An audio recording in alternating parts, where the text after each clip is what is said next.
Mongol सल्तनत तारीख की सबसे बड़ी सल्तनतों में से एक थी, जो 13वीं से 14वीं सदी तक फैली हुई थी। इसकी बुनियाद चंगेज खान ने रखी थी, जो एक वजनरी रहनुमा और अस्करी हुकूमत अमली है, जिसने मुख्तलिफ मंगोल कबाइल को एक ताकतवर और इंतहाई मुनज़्ज़म क़ुव्वत में मुत्तहद किया।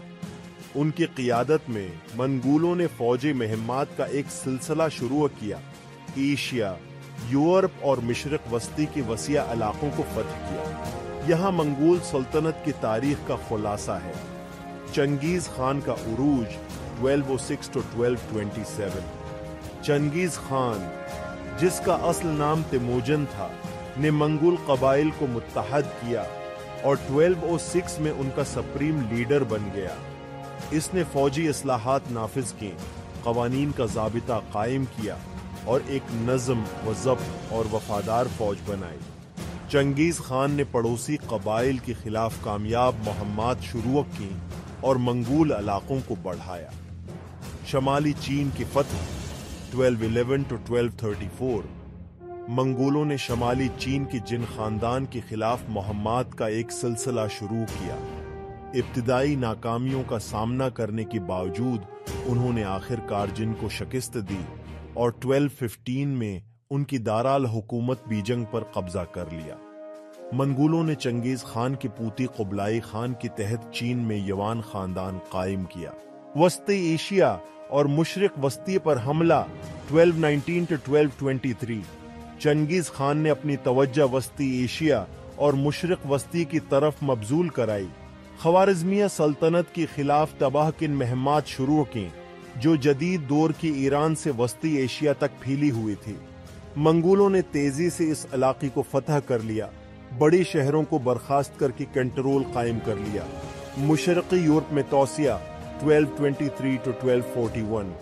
वस्ती एशिया पर अपनी गिरफ्त को महफूज बनाने के बाद मंगोलों ने मगरब की तरफ रुख किया और मशरिक़ी यूरोप पर हमला किया।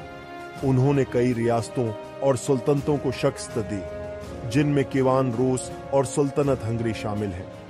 ताहम चंगेज़ खान की बेटी ओगेदी खान की मौत और जानशैने के लिए मंगोलिया वापस जाने की जरूरत से उनके पेश कदमी रोक दी गई। मंगोल जानशैनी और टकड़ी टकड़ी 1227 में चंगेज़ खान की मौत के बाद इसकी सल्तनत उसके बेटों और पूतों में तकसीम होगी। मंगोल सल्तनत को टकड़े टकड़े होने के दौर का सामना करना पड़ा, क्योंकि मुख्तलिफ धड़े कंट्रोल के लिए लड़ रही थी। ताहम इंदरूनी तनाजुआत के बावजूद मंगोलों ने अपने इलाकों को बढ़ाना जारी रखा। चीन में युआन खानदान 1271 to 1368। चंगेज़ खान की पूती कुबलाई खान ने 1271 में चीन में युआन खानदान की बुनियाद रखी। मंगोलों ने चीन, कोरिया और जनूब मशरक़ी एशिया के कुछ हिस्सों समेत एक वसीआ इलाके पर हुकूमत की। कुबलाई खान ने चीनी इंतज़ामी निज़ाम को अपनाया और सकाफ़ती इंज़िमाम को फ़रोग़ दिया, हालांकि मंगोलों ने इक़्तिदार के अहदों को बरकरार रखा। मंगोल सल्तनत का ज़वाल और ज़वाल 14वीं सदी के वसत तक मंगोल सल्तनत का ज़वाल शुरू ही हो गया। इंदरूनी कशमकश, माशी मुश्किलात और नई ताकतों की ज़हूर ने इसकी ज़वाल में अहम किरदार अदा किया। 1368 में चीन में युआन खानदान का खात्मा हुआ और मंगोल के इलाके कई जानशीन रियासतों में बट गई, जैसे रूस में गोल्डन हार्ड और वस्ती एशिया में चगताई खानात। अगरचे मंगोल सल्तनत बलाखिर तहलील हो गई, लेकिन आलमी तारीख पर उसकी असरात नुमायां थी। मंगोलों ने शाहराह रेशम के साथ सकाफती तबादले और तिजारत की सहूलत फराहम की, जिससे यूरेशिया में ख्यालात, टेक्नोलॉजी और सामान के फैलाव में मदद मिली। सल्तनत की फौजी हुकूमत अमली और तंजीम ने आने वाली नस्लों को मुतासिर किया और उसकी मीरास अब भी उन खुतों की सकाफतों और मुआशरों में देखी जा सकते हैं जहां उसने कभी हुकूमत की थी।